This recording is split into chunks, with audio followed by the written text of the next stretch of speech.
Hello, Matt Elliott. Hi, Alan Smith here. Hey guys, Ian Hume here. Hi everybody, Jerry Taggart here. Be sure to watch Chris and Leicester Till I Die TV for all the latest Leicester City news and information. You can also subscribe on YouTube and various social media channels for the latest updates and news on Leicester City Football Club. Come on, you foxes! Happen in 49, 61, 63 or 69 when they reach the final. But the class of 2021 have delivered. Leicester City are FA Cup winners at last and are history makers at Wembley. They have blown their rivals away. They have blown us all away in truth. Premier League champions 2016. The amazing Leicester City!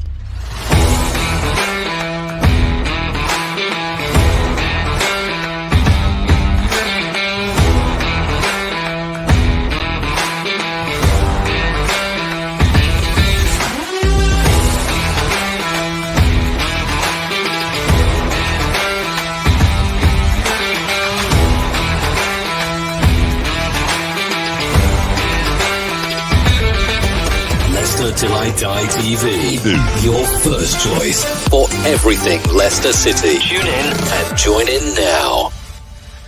Right, Chris. All right there. How the devil are we all? I'm getting to like these Monday night 7 o'clock shows because we keep winning at the moment. And I'll prove to you how good we are later in the show. But maybe a top 6 run is totally not out of the question. Fingers crossed. It's Leicester Till I Die TV. Get us on Facebook, Twitter, and on YouTube if you're watching. And if you're not, get over to YouTube and please smash those likes, share if you can. And if you haven't yet, please do give us a subscribe. It is a big help. And if you are listening to us, thank you so much. The podcasts go from strength to strength. It's Leicester Till I Die, and it is available on all the main podcast platforms. And this is where you can find it. Watch us on YouTube. Listen on your favourite podcast platform, or ask your smart speaker to play the podcast Leicester Till I Die. Subscribe, like, follow, and join in now. Broadcasting live worldwide.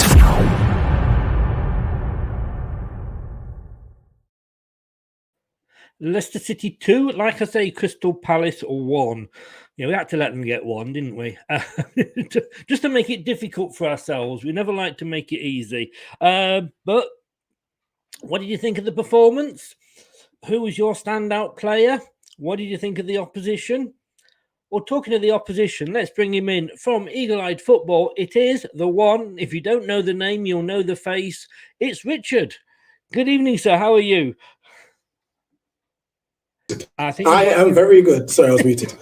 I'm so used to muting with my girls in the background, to be fair. Don't you worry. Hey, we've all been there with the kids before. Just don't do what they do on that famous BBC link where you turn around and start swearing. You know the one. The one. I know exactly the one. Yeah, bless. Welcome along. Lovely to see you again. Probably better for me to see you than you to see me tonight. We do a lot between the channels. How can people find you? Your links are in the YouTube description below, but just give a shout out to your socials. Yeah, so on YouTube, it's Eagle-Eyed Football. Very easy to find us there. Same on Twitter, because there's not enough characters. So it's Eagle-Eyed Ball. So not football, just ball. And also Instagram, which I don't use too often, but I need to get onto that. Eagle_football. Sorry, Eagle_eyed_football. See? I don't use it. If you don't know it, what's your YouTube channel? That's probably the easiest. There we go. Eagle-Eyed Football. Just find me on there. And myself, Nate, and Jordan.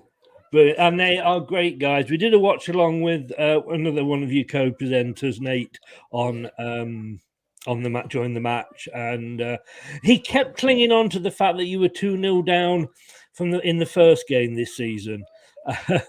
And you nearly did it again to us, didn't you? Actually, nearly did. Oddly enough, even though we didn't play well at all, we had a few chances, mainly from set pieces. We seem to notice that set pieces, I don't know if it's an Achilles heel for you, but that's where our chances came from. Yeah, I mean, we are so susceptible at set pieces. It's unbelievable, you know. But we seem to be getting better.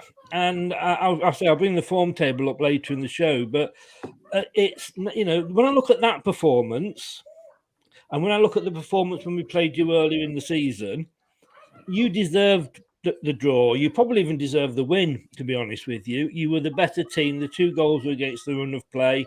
And I know it's all about how often the ball goes in the net, etc. Yeah. But the overall performance, I think we were literally with 2 different teams. So, and the game at Sellers Park, we were brilliant. As you said, the individual errors had cost us that game. But the game, so yesterday, it was yesterday. You were worthy winners. Blurs, doesn't it? Into one. It really does when you lose. You were worthy winners, and special shout out. I hope I get this name right. Dewsbury Hall. I hope I pronounced it correctly. Yeah. I mean, we look at football and we think football is such an easy game, but his pass for Lookman, that's not an easy pass to make. No.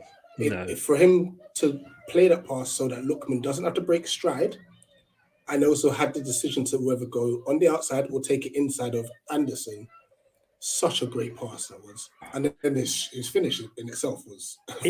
well, the goal on its own was amazing. But that pass, I mean, it took four players out of the game, you know, and, you know, it's something we haven't had is the fact that 7 changes. I mean, I was surprised because you've obviously got a very...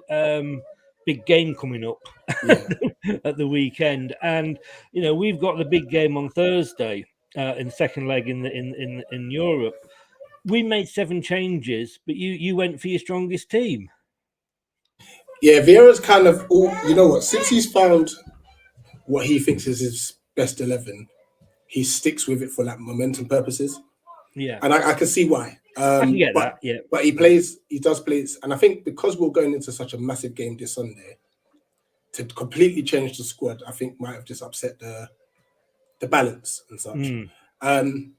I think there was a very pivotal moment which cost us, and it wasn't so much what we made mistakes, because that was terrible. To be fair, we made 2 mistakes which we were rightfully punished for. I think Tariq Mitchell going down. Immediately, I think that our players started thinking, if he could get injured, we could get injured. And all of a sudden, our intensity just dropped. But fair play to Leicester, your pressing was amazing as well.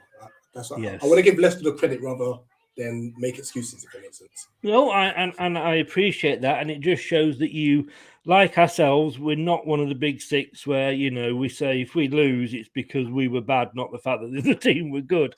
Did I say that out loud? He did. Niall, good afternoon. And Renee, good evening to you as well. Spencer says, please beat Chelsea in the cup. I think we all want that. We all want that. Dorco, he says, Mosier set piece chances were from the penalty spot. Fair point. Fair point. That is a great comment. Renee, basically our fixture is out on the 19th of June for 22-23. No, to be honest with you, I ignore when they bring the fixtures out.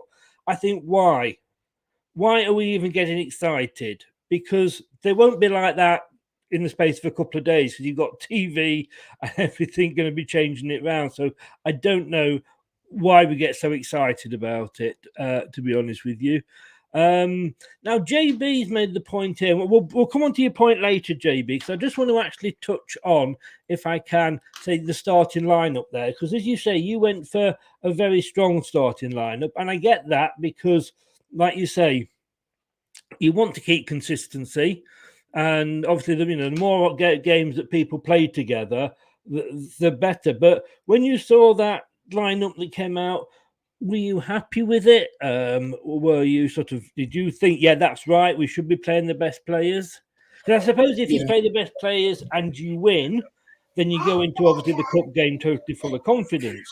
But obviously, then the risk is the injuries. How is he? Is he going to be? Is he going to be fit for the? I think he will be. Yeah, I think we took him off two reasons. One, he was on a booking. Yeah. And I believe if he got sent off, he may have actually missed the bless her, missed the semi-final. And also with a knock like that, as much as he wanted to play on, we cannot lose him this Sunday. The drop off is too big. You haven't really got a backup left back, Nat was saying. Nah, not at all. No, not at all. Joe Ward came on and he had a torrid time, unfortunately. You know, so. I mean, looking at that, I mean, Gallagher. I was a little bit. I was expecting too much from him. And you know, when you look at a player and you think, oh, we've heard so much about him. He's going to be good. It's like when a scout goes down. He's heard so much about a player. He goes down and he doesn't have the best of games. Yeah, like you said, do you think that semi-final was on playing on their minds too much? Yeah, and with Gallagher's one, I think a lot went through his mind because he literally, I think just before the game, whether it was a Friday or Saturday, had got final confirmation that he can't play in the semi-final. Yes. Because Chelsea refused it. So his head must have been all over the place, you know, and such. But he didn't have his best of games, to be honest. Yeah. No, he didn't. And I kind of, I mean, you asked, didn't you, the fact that whether he could play or not. But I don't think Chelsea were ever going to say yes, were they? No chance. And I think the league need to look into that. I think for Premier League games, that's fair enough. But cup competitions, because with cup, there's no guarantee you play that team. No. You know, so I think for cup competitions, they need to scrap it. For the league, yes, because it was Chelsea's decision to loan him out in the first place. Yeah. So maybe even for the league as well, if you decide to loan them out, you can't complain that they're playing against you. But I was talking, I forget who it was, to and they said years ago they used to allow it. They used to let, you know, that happen. But then if they go and score the winning goal against, you know, if it was to get the winning goal against Chelsea and get you into the final, it probably could never go back to Chelsea again after it, you know. Yeah, but why is that player's fault? Oh no! I see totally where you were coming from, 100%, and we've all been in that position. And you didn't know that when you loaned him, you didn't know how good necessarily he was going to be. That's a good point, yeah, and he's been fantastic for us. Yes, he certainly has, and I don't know whether. I mean, presumably you're going to try and either extend the loan or buy him at the end of the season. But I think we might actually try and extend the loan. There's rumours that Tuchel wants him back. Yes. But then I think he's got a big decision to make. I think Everton and Newcastle are also looking at it. And that might hinder us in the sense of, like, we will not pay 50 million. No. You know, we're not a club that has that sort of money to just splash, to be honest. So if we lose out on him, it will be a shame. But we've got Eze there, and I'm sure Vieira will find another talent. Oh yes, else, you know what I mean? But I would love him to stay for another year at least. Yeah. No, I get that totally. And of course, I mean, the player has a big decision to make because, yes, Tuchel may want him, but let's be honest with you, Chelsea. I know they know. Is it a case of, well, we want him because we're not allowed to go and buy players at the moment because of everything that's going on? And once we can buy players again, sorry, we'll sort of forget you. I mean, look at Tammy Abrahams, who's not doing so well under Lampard. Then, you know, obviously Lampard could buy players, and Tammy, you know, Abraham ended up going to Roma. So, yeah, it's difficult. Were you happy? I mean, there was no Vardy up against you, no Eagle celebration if he scored. That made you happy? Honestly, it sounds bad, but it was just a game that I really didn't care about. No, yeah. You know, and it's so difficult, Chris, to not look beyond the game. Even as a fan, like, I should be fuming because our performance was crap. We were terrible. But this Sunday overrides everything. The fact that in a season where no one expected us to, we're going to go back to Wembley. We're 10th. What a season we're having. You know? Yes, yeah. But let me take away my FA Cup head, which is a bit hard to do. Yes, yeah. We were dreadful. We were dreadful. First 15 minutes, I think we did well. Mateta forced a save out of Michael. Jeffrey Schlupp was having a really good. I think him and Eze were probably the best two players from our side. And then after that, I think, like I said, when Mitchell went down, I think the players were thinking, "Uh-oh," and then we just crumbled. Yes, absolutely crumbled. And once again, full credit to Leicester. Their pressing shape was amazing. Their pressing patterns, their actual playing patterns with the football as well, and it says a lot because if you were to make 7 changes and nothing changes in your playing styles, that's superb. It is, and it's been a lot. You know, we've always mentioned that we haven't had the squad. We're not a big enough club to have us. We've now actually got a decent squad, so that when we look at the substitutes bench, we think, yeah, they could come on and play on their own. But then again, we've had so many injuries this season. I'm sounding like Klopp here with complaining about the injuries, but we have had a lot this season. So it's nice to finally get them back, and maybe just in time to make a last push and a go for Europe. There's a lot of people in the comments asking for comparisons. We'll come on to those at the end of the show, guys. But yeah, Spencer made the point here. When we sold Smith to Arsenal, they loaned him straight back to us. We had to play Arsenal, and it was awful. It was too frightened to put any challenges in.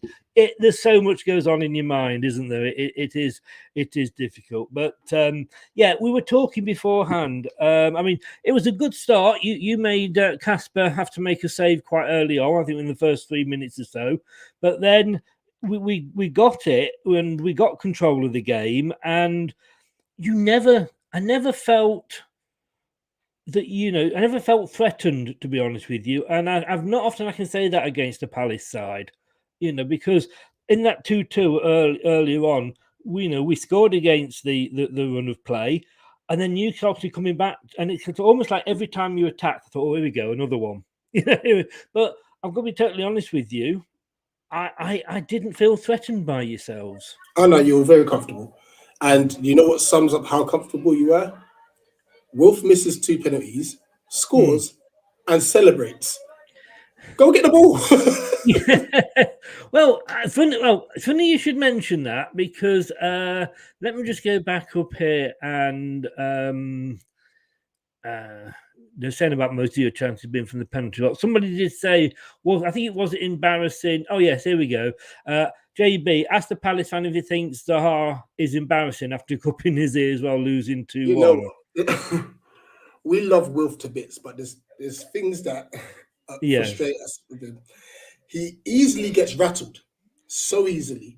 So, and you'll see with Zaha, like, if you get at him, he'll get into like fisticuffs in a sense. He wants to get into like an argument, pushing and shoving and stuff. I think in the first half, there was a moment with James Justin.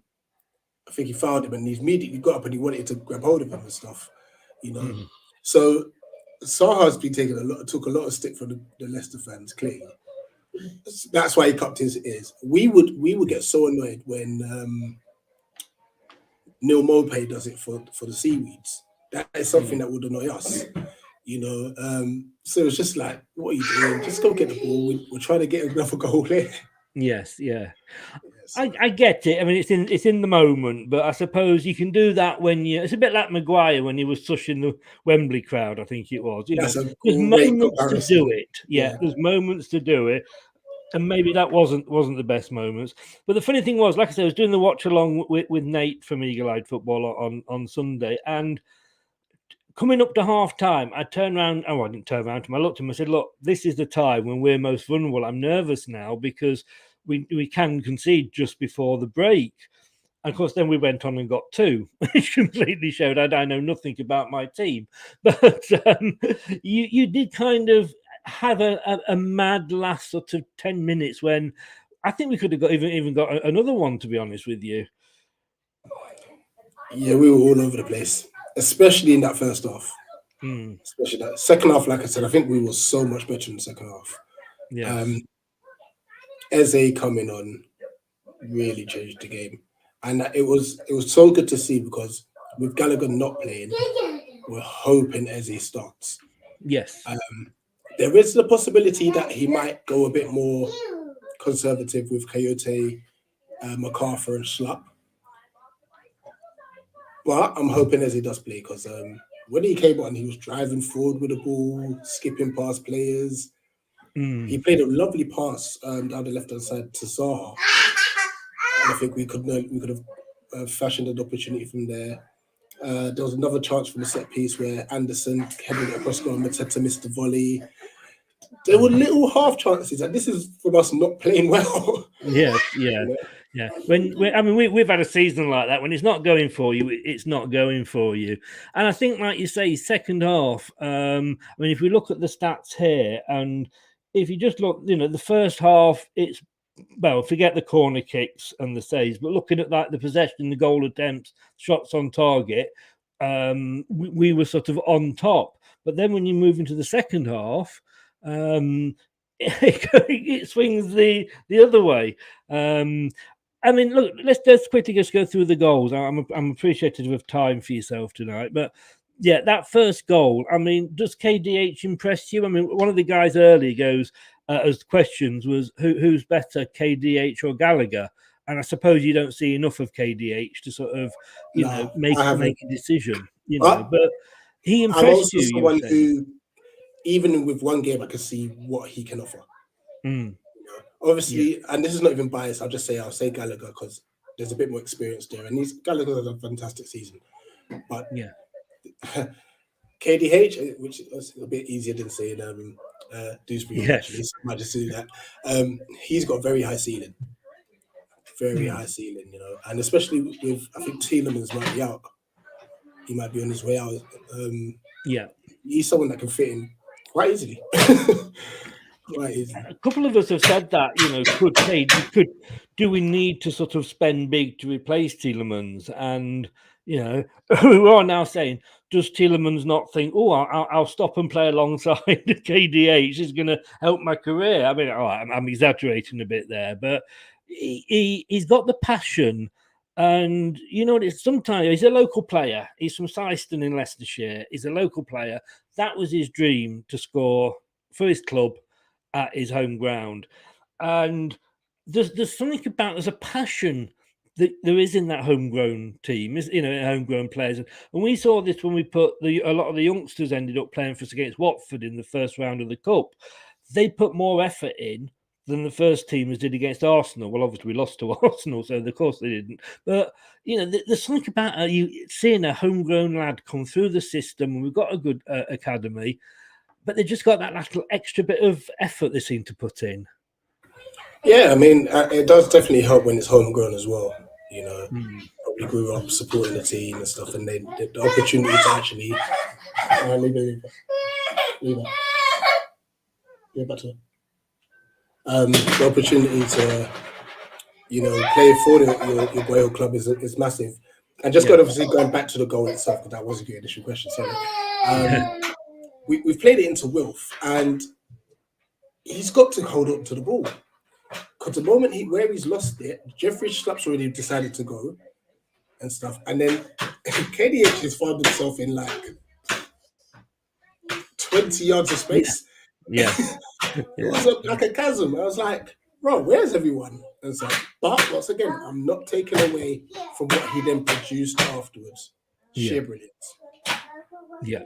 And then like I say, so 2-0 at half time. And just saying, the JB there says, if you go into Wembley, which I know you are, have a good one.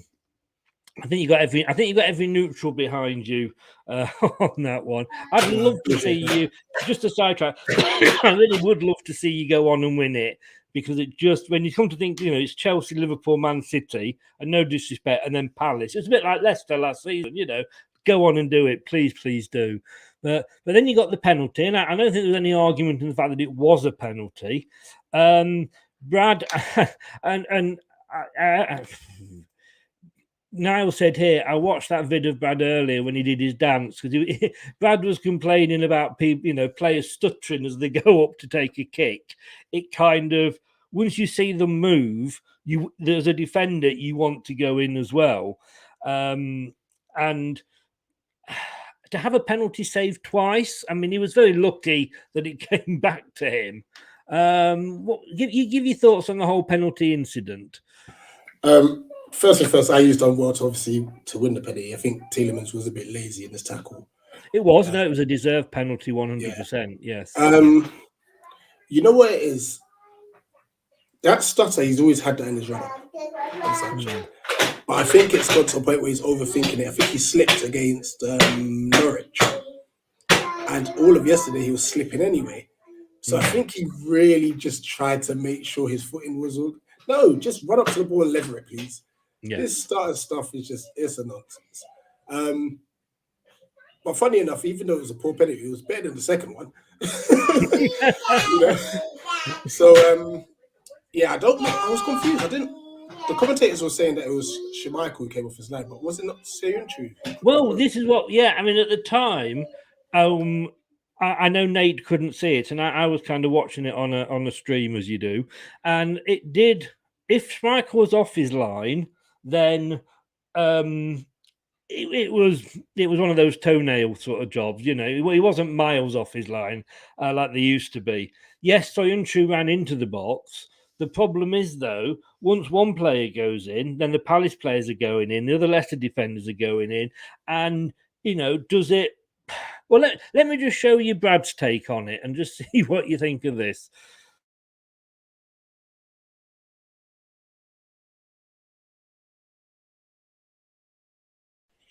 We've recently scrapped a rule that lasted for about a season where gamesmanship wasn't allowed. You weren't allowed to them silly little why are you going to the ball? Yes. If you take a penalty normally and someone encroaches, retake it. If you're doing on your way to the ball, I don't think it's wrong that how's it go? To the ball. How's it go?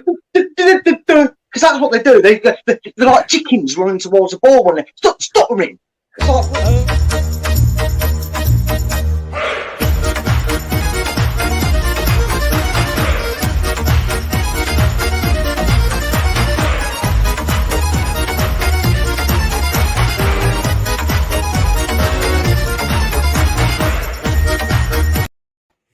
Always be careful what you say on my show. That's all I will say now.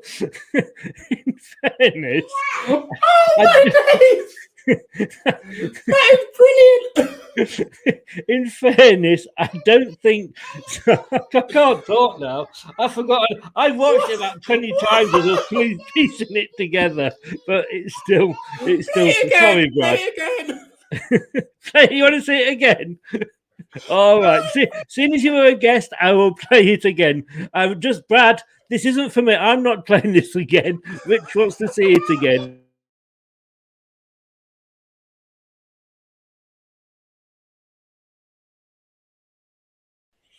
We've recently scrapped a rule that lasted for about a season where gamesmanship wasn't allowed. You weren't allowed to them silly little why are you going to the ball? Yes. If you take a penalty normally and someone encroaches, retake it. If you're doing on your way to the ball, I don't think it's wrong that how's it go? To the ball. How's it go? Because that's what they do. They're like chickens running towards the ball when they stop them.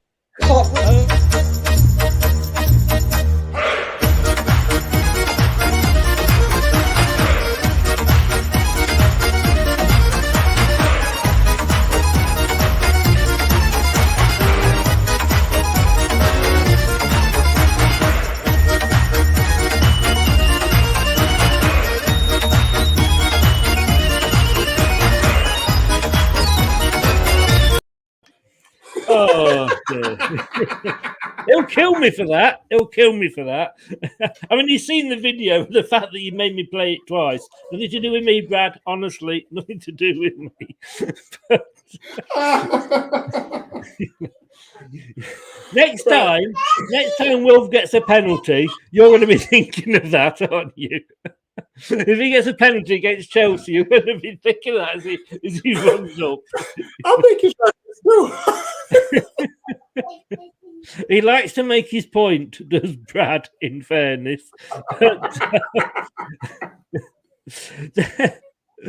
But But they have, I get his point. They have really got to try and cut that out, haven't they? And it's not just Wilf that does it. There's a few players that do it. Kane does it a lot as well. Sorry, I'm just getting rid of myself. Yeah, there are a few players. I mean, Bruno Fernandes does it. Jorginho, Kane. Yeah. Neymar does it. Neymar's one of the worst. Yes. He stops about 15 times on his run. And if you're Arsenal, of course, you try and make a pass first, don't you, and then cock it up completely. But yeah, at 2-1, I think last day we were pretty. I thought, here we go again. And obviously, Nate was getting a little bit excited because he'd got him back to 2-1. He could see the 2-2 happening again.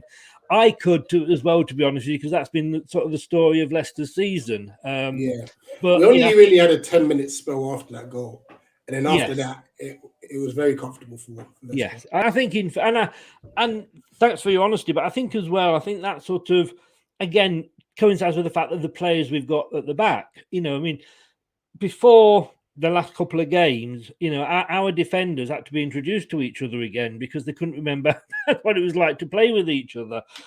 Now you've got Cags and I've forgotten who played yesterday. Soyuncu and Amati together as two good central defenders, and of course you then got Evans as Fofana. I mean, it's like all our Christmases come at once suddenly for Leicester City, But we did hold out. Dorco, and I think he may be saying this a little bit tongue in cheek here. Shame we sold Jeffrey. We're glad we had him. He was never our favourite. The problem with he'd got the speed.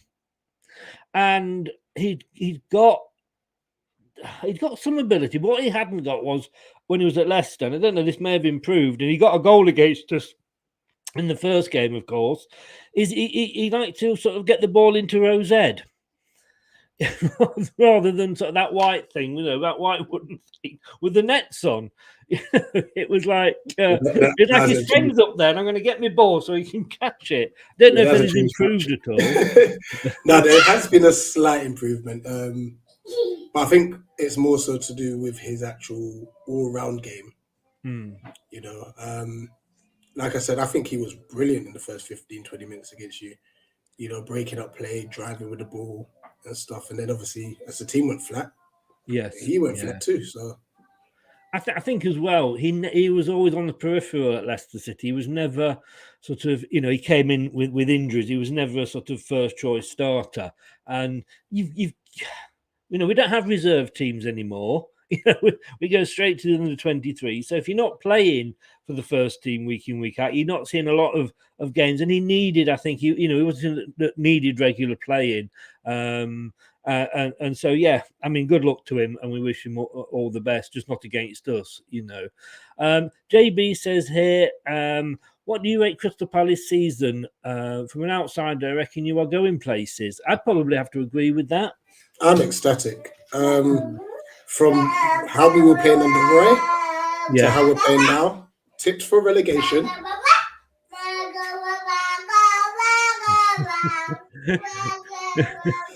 First to get sacked.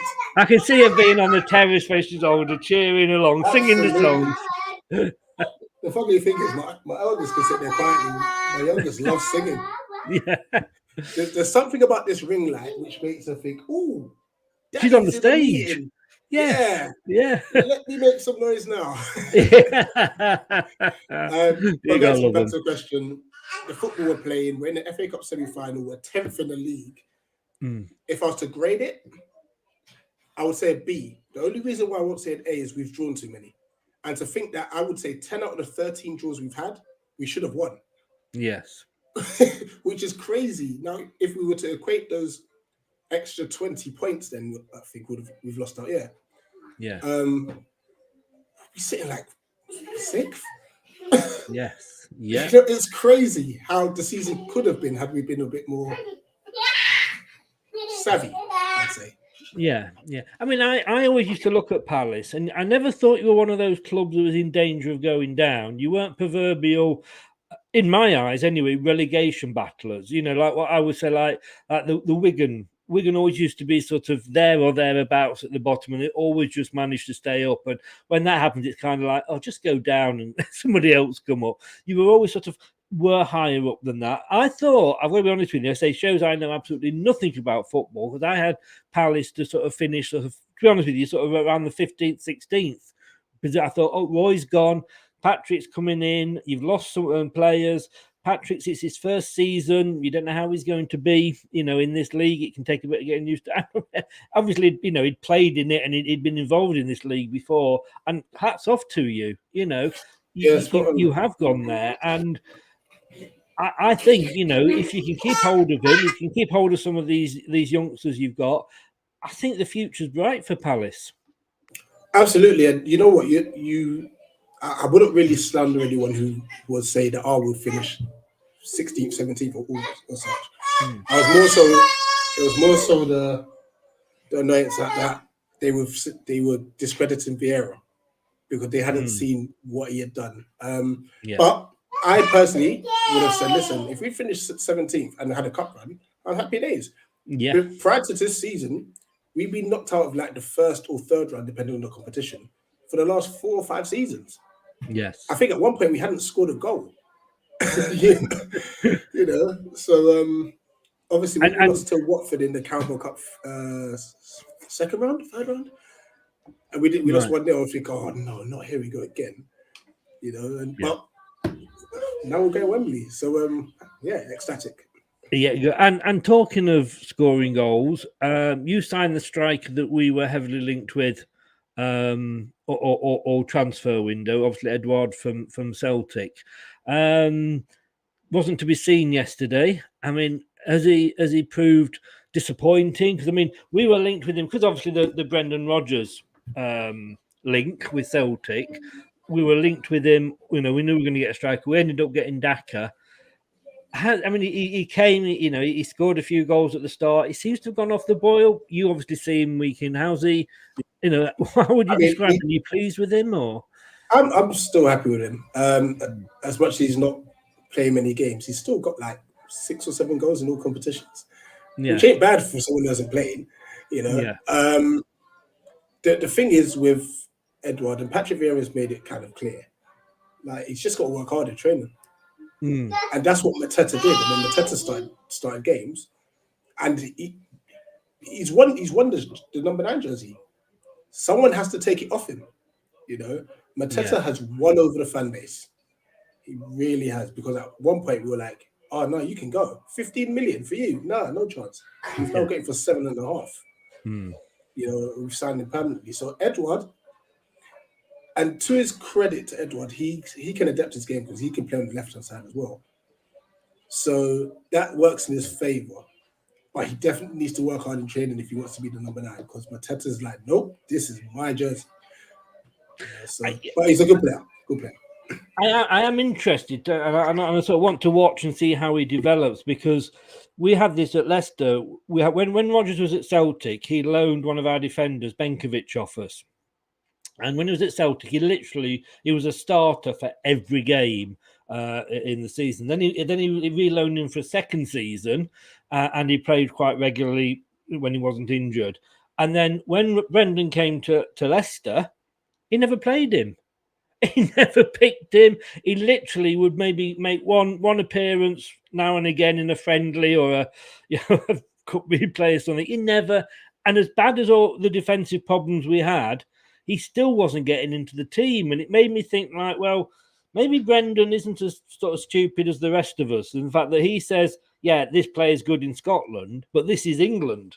And it doesn't mean just because you were good for me when I was at Celtic that I think you're going to be good enough for the Premier League. And I did wonder if he was a little bit like that about Edouard, because with all players, and people have started complaining about Daka, it takes a while when you move clubs to settle in. You know, I mean, I was born in Leicester. I went to Blackpool, Blackburn, Burnley, down to Poole. So I've moved around the country, and it is hard to settle in, make a new, friendship group, and you've got your teammates and what have you. Sometimes the players, like Fofana, you throw them in the water at the deep end and they swim. But generally speaking, you've got to give these players time to settle in and get used to it, haven't you? Absolutely, and that's why I'm not really concerned with Edouard. You know, like I said, he plays on the left-hand side too, because if we so happen to lose Wolf in the summer, I don't see it happening, but if it does, Edouard could play left wing for us. And I think he'll do a good job. He'll do a really good job. So I'm not concerned at all. And you know what? It's good that we've actually got competition for places. Yes. As a Palace fan, I can't recall the last time I've been able to say that. Benteke knew he was starting. Zaha knew he was starting. Even Jordan Ayew at some point knew he was starting. Now we don't know. Yes. Rennie's just asking us there, was Fofana arrested for PSV? I think he was. And I also think we made 7 changes. We're not going to make 7 changes if we haven't got the next game in mind. And our season, I suppose a bit like yours, your season really probably, neither of us are probably going to get into Europe. You know, we might suddenly have a late run, and you know, nobody seems to want that 4th, 5th position. Seem to throw the games away. But you know, for us, Europe is it, if you like, and a bit like say you with the cup. So he's made those 7 changes, and I think we'll see 6 or 7 changes back. I think the only for I think Daka will be off in that case. So yes, I think Fofana was rested. Somebody else was again asking here who was the better player, but Mitchell, like you say, he went off. Nate absolutely rated the guy. He couldn't speak highly enough of him. One for the future, or is he ready now? I mean, I don't know. Does he qualify to play for England, or is it Mitchell? Yeah, he's ready. Yeah, we saw he was ready from last year, where we had Patrick Van Arnold, and then Roy brought Mitchell in, and we're like, he's so much better. You know, so he's ready. He's got an outside chance of England, especially with Shaw and Chilwell's injury record. Yeah, he's got an outside chance. I don't expect him to go, because I know, as we discussed when we did the England squad, like the likes of Trippier could do both sides. I didn't realize obviously James Justin could do both sides as well. So they may get the nod, but Mitchell's been brilliant. It's been phenomenal. Yeah, and hopefully, you know, he stays. Well, as I'm conscious of the time, so I know you've got a meeting to get to. Where do you think? I mean, I do sincerely wish you all the best in the FA Cup. I do like, I can say the non-Big 6 teams to sort of just take the smile off their faces. I mean, I've got a poll on Twitter at the moment, and it's which club would you prefer to see finish in 7th and have to go into the Conference League, because the big clubs would say, oh, it's nothing to do with us, you know. And obviously winning the FA Cup gets you into Europe next season anyway, and that would be fantastic for the Palace fans, you know. But do you think you can go all the way in that? I mean, I just hope Zaha doesn't get a penalty against Chelsea. I don't think he'll take it. Honestly, we get through Chelsea. I think the semi-final game is going to be harder than the final.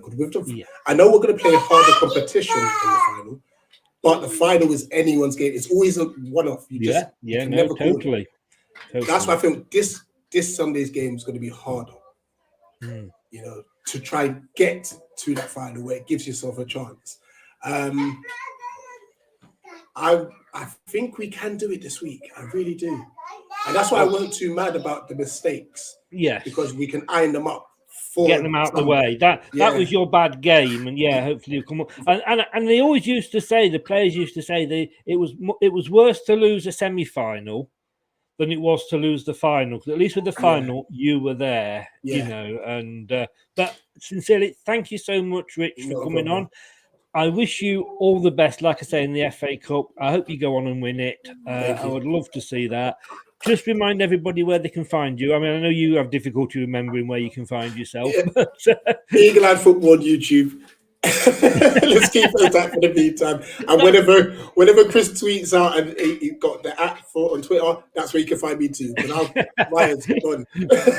there is the link. There is the link in the description below for both your Twitter and your YouTube. Appreciate Mate, that. I'll let you go if you've got that meeting. Thank you so much for coming on. Thank you for being so magnanimous. And I've hated doing these shows for most of the season because we weren't winning. So I know what it's like. And as I say, best of luck in the cup final. Go and smash it, mate. Appreciate it. All the best. Take care. Thanks very much. Bye. Yeah. Thanks to Rich for coming on. He's got to rush off because he's got a meeting in 15 minutes. The joys of being a school teacher, eh? You know, is there any joys of being a school teacher? I say I certainly would not. My son's fiance is a school teacher, and I don't know how they do it. Hats off to them. Hey, that was it. 2-1. And I need to show you this because I didn't show it you whilst because of the time constraint. But I just want to show you this, and I'll be showing it again in the show later on tonight. But the form table, just look, how good does that look? I mean, I know it's not the real table, but we're in 4th place. And I think that just shows how Leicester's team has turned around. I Nippon. Did I say hello, Nippon, earlier? I'm not sure if I did. Hello, Nippon. I don't know if you remember. I've started saying this a lot. I think it was Clinton Morrison when we were playing a game and we were struggling, and it was at the height of the people that wanted Rodgers to leave, and he said, "Judge Brendan Rodgers when he has a full team and a fully fit team." And because we know what he can do with a fully fit team, he can win us 2 trophies. But I still count the English Super Cup as a trophy, as I do. And look at it now, you know. And I think I was a bit worried about Fofana coming back because I thought, you know, everybody seemed to think, well, if Fofana comes back, this is it. Things are going to change. Suddenly we're going to be this team that we were before. And I'm going, yeah, let's not put too much pressure on the lad. Well, you were right. He's come back and he's hit the ground running, like when we first bought him and put him in. So I just think it's great that, I mean, if God help it, I hope we do. But if Rodgers can get us through to the final of the Europa Conference, or even if they can get us to the semi-final, and we finish, you know, 7th or 8th, 9th, that'll have been a good season. With everything that we've had to put up with this season, with the injuries and everything like that, that is going to be a great season for Leicester. And give Brendan credit for carrying us through that. A manager, not being awful with you, you know, you, me, we should be able to go into Manchester City and we should be able to win the majority of the games just because we've got those players. It's harder to manage a team when you've got all the problems we've had this season, when you've not got the, you know, billion-pound players in your squad, you know. And so I think Brendan's done a really, really good job. 4th in the form table, says it all. Coming just at the right time. Maybe a late push for Europe. I mean, it isn't out of the system. It isn't out of the system. Isn't out of possibility. I mean, you know, if you look at the league, you know, we are sort of sat there in 9th on 40 points. I know it's now a big gap to Wolves, and it's all ifs, buts, but we've got 4 games in hand on Wolves, and they are 9 points ahead of us. So, and I know Wolves are in 8th, but then Man United are only 2 points ahead of that. I mean, that's, you know, Tottenham are the team in form. They're the second in the form table. You know, they're sat in 4th. They've not lost in the last 4. They are probably going to get 4th place. I would see them getting 4th place. Arsenal, they've lost it. It was theirs to lose 4th place, and they're just doing that. They are doing just that. West Ham, was great to see them do well at the start of the season. I know West Ham fans and bloggers on here, when I chat to them, say, you know, it hurts their neck as a West Ham fan to look down the table at Leicester. Well, I tell you what, it hurts us because we're having to dodge out of the way of all those wheels coming down that are coming off your wagons, guys. Because the wheels are coming off the West Ham wagon, and they've got a very important game. And I do wish them well in Europe. And then, of course, you got Man United, who are, well, you look up, implosion in Oxford English Dictionary, and it says Manchester United. So it's down the range. We could get conference again, or if we win the conference, obviously we win the Europa. And I'm not like these Big Six fans. We don't want the conference. It's below us. We're Man United. We're Arsenal. We should be in the Champions League. Guess what? Neither of you in Europe at the moment. So hey, take what you can get. Take what you can get. Look, thanks very much for watching, and thank you so much if you've been listening on Spotify, Apple, Google, Podcast Addict, Amazon, name just a few. If you've got a smart speaker, all you got to say is whatever it is. I'm not going to say it because I've got one next to me here and I'll set it off, but ask it to play the podcast Leicester Till I Die, and it will hopefully work for you. And if you have been watching us on YouTube and you haven't liked the video, please do. That all helps. And please, if you haven't subscribed, subscribe as well.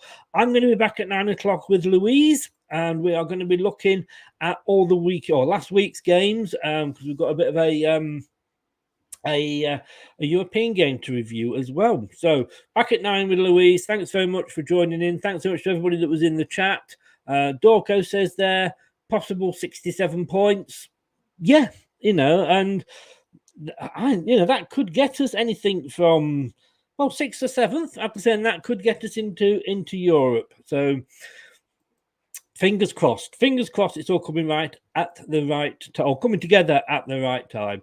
I'm going to be back at 9 o'clock. Thanks very much, guys. We will see you then with Louise. Take care. Thanks for watching and listening. Thanks for watching Leicester Till I Die. This is Chris saying goodbye, and see you next time. Follow us on Facebook, Twitter and Instagram.